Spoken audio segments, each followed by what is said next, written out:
समप्रभं निर्विघ्नं कुरु मे देव सर्वकार्येषु सर्वदा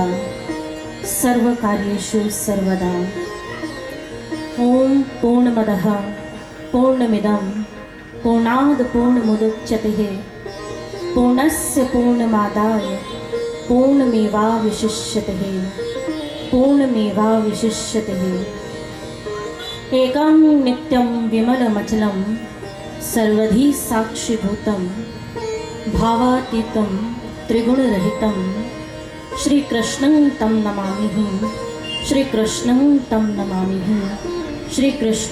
नमामि।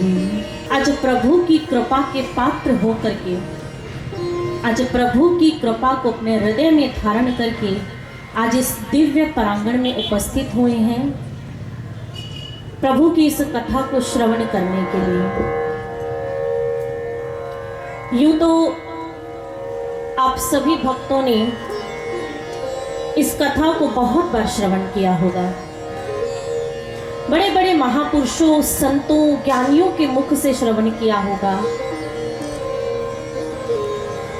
सभी भक्तों ने, सभी महापुरुषों ने, सभी संतों ने आपके समक्ष उस भगवत लीला को, उस प्रभु कथा को आप सभी के समक्ष रखा होगा। परंतु एक बात मैं यहाँ पर आप सभी को कहना चाहूंगी कि ईश्वर का जो चरित्र है,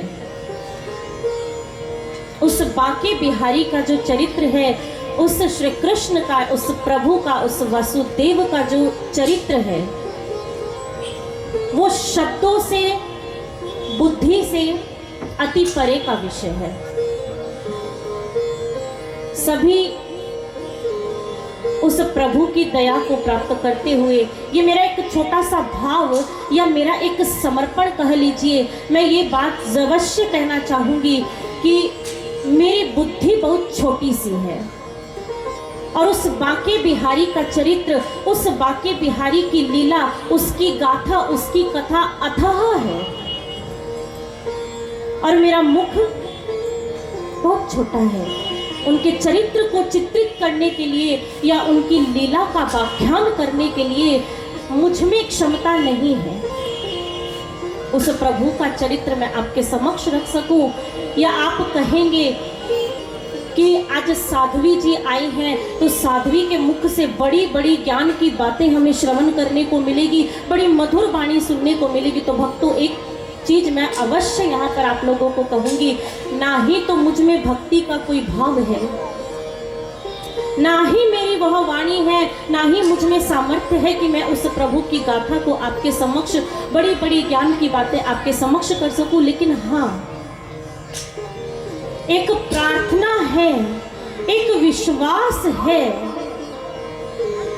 एक श्रद्धा है मन में उस ईश्वर के ऊपर, उस प्रभु के ऊपर, उस बांके बिहारी के ऊपर कि आज अगर उसने एक माध्यम, एक निमित्त यदि हमें चुना है तो एक कोशिश कर सकते हैं, एक छोटा सा प्रयास कर सकते हैं उस प्रभु की लीला, उस प्रभु की कथा, उस प्रभु की गाथा आपके समक्ष रखने की।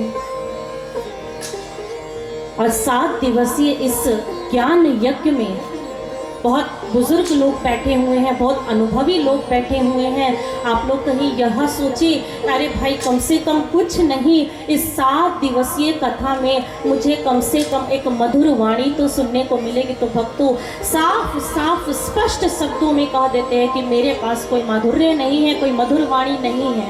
कहते हैं ना कि चाह करे अगर रसगुल्ले की, अगर आदमी चाह करे ना कि मुझे रसगुल्ला खाना है, मुझे कुछ मीठा खाना है, चाहत मन में बड़ी है, आहा रसगुल्ला खाएंगे, पहुंच जाए और अगर उसको रसगुल्ले की जगह पर गुड़ थमा दीजिए तो उसका क्या हाल होगा। चाह रसगुल्ला पाने की और मिल गया है गुड़, भक्तों वही हाल मेरा है। कहाँ वो प्रभु और कहाँ मैं अदनी सी एक सेविका उस प्रभु की। लेकिन बस मन में एक विश्वास है, मन में एक श्रद्धा है, मन में एक भाव है और इसी भाव को यही कहूँगी कि मैं पापी की मैंने बहुत सी खताएं, मैं पापी कि मैंने बहुत सी खताएं, मगर ए प्रभु तेरे दर को छोड़ कहाँ जाएं। मेरे गुनाहों को तू माफ़ कर, मेरे सारे गुनाहों को तू माफ़ कर।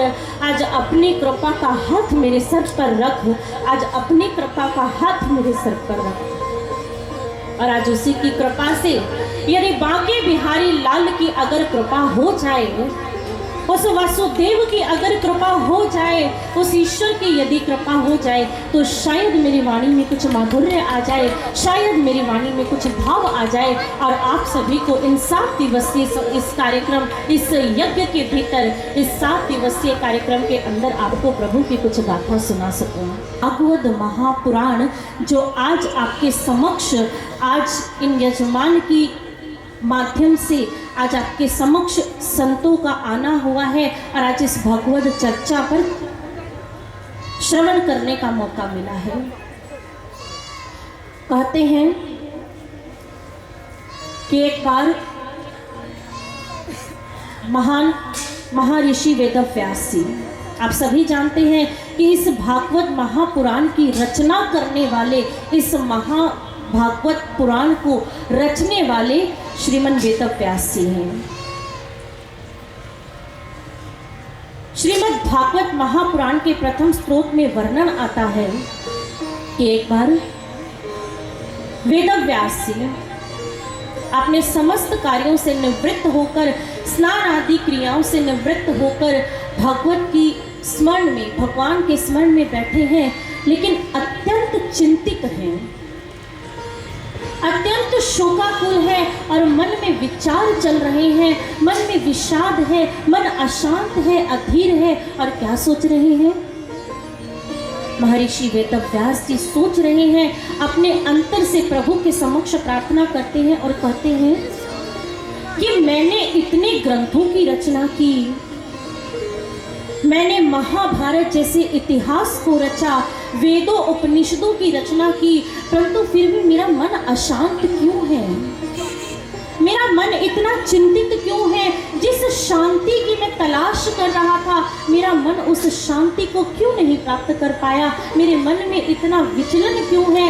मन में विचारों का इतना अथाह सागर क्यों उमड़ रहा है? और ऐसे कर प्रभु की याद में बैठ गए, प्रभु को स्मरण कर रहे हैं और प्रभु को स्मरण करते करते अपने मन से गुहार कर रहे हैं कि हे नारायण, हे गिरिधर, ऐसा कौन सा कार्य है जो अभी भी मेरे माध्यम से नहीं हुआ? मैंने अपना संपूर्ण जीवन, मैंने अपने जीवन की एक एक श्वास मानव के कल्याण में लगा दी, मनुष्य के कल्याण में लगा दी, इस समाज के कल्याण के लिए अपना जीवन अर्पित कर दिया, लेकिन फिर भी मेरा चित्त शांत नहीं है, फिर भी मेरे चित्त में अधीरता है। मैं क्या करूं? या ऐसा कौन सा कार्य रह गया है जिस कार्य को अभी करना शेष है? और इस तरीके से प्रभु को स्मरण कर, नेत्र मूंद कर, दोनों कर जोड़ करके अपने प्रभु के श्री चरणों में प्रार्थना करने लगे और कहते हैं ना, जहाँ चाह होती है वहाँ राह भी मिलती है। जिस समय वेदव्यास जी अपने दोनों करबद्ध होकर के, दोनों कर जोड़ करके ईश्वर के चरणों में प्रार्थना कर रहे थे, तो धीरे धीरे मध्यम मध्यम उनके कानों में कुछ ध्वनि सुनाई दी। और वह ध्वनि का क्या थी? आप लोग जानते हैं ना, आप लोग सभी जानते हैं कि यदि कहीं पर भी कोई भी भक्त, ईश्वर का कोई भी भक्त यदि चिंतित होता है, उदास होता है, तो प्रभु तुरंत उसकी चिंता को हरने के लिए अपने किसी न किसी दास को भेज देते हैं। और श्रीमद् भागवत महापुराण में वर्णन आता है, हरि का दास, सबसे बड़ा हरि का दास कौन है? आप सभी जानते हैं। और जब कभी भी किसी देव को, किसी देवता को अगर कोई समस्या होती है, तो उनकी समस्या का निवारण करने के लिए कौन पहुंचता है? कौन बताएगा? हमारे महान देवर्षि नारद जी। और जब नारद जी कहीं जाते हैं तो आप सभी को ज्ञात होगा, नारद जी के मुख से क्या सुनाई देता है? क्या सुनाई देता है? ये तो हमको भी नहीं सुनाई दिया, प्रभु को कहाँ तक सुनाएंगे? जरा थोड़ा सा भगवान तक अपनी आवाज पहुंचानी है कि नहीं? क्या क्या सुनाई देता है? नारायण नारायण। क्या सुनाई देता है? तो कहते हैं आकाश मार्ग से उसी समय देवर्षि नारद जी गुजर रहे थे, दोनों हाथ में खड़ताल पकड़े हुए हैं, अपने प्रभु के नाम में, अपने प्रभु के कीर्तन में, अपने प्रभु के संकीर्तन में मस्त हैं, दोनों नेत्र मुदे हुए हैं। जहाँ देख लिया कि हरि का दास उदास बैठा है, वही कदम फिर गए और आकाश मार्ग से ही नीचे देखा, अरे यहाँ क्या? वेदव्यास जी और चिंतित अवस्था में, और पहुंच गए वेदव्यास जी के पास नारायण नाम का संकीर्तन करते हुए, नारायण नारायण।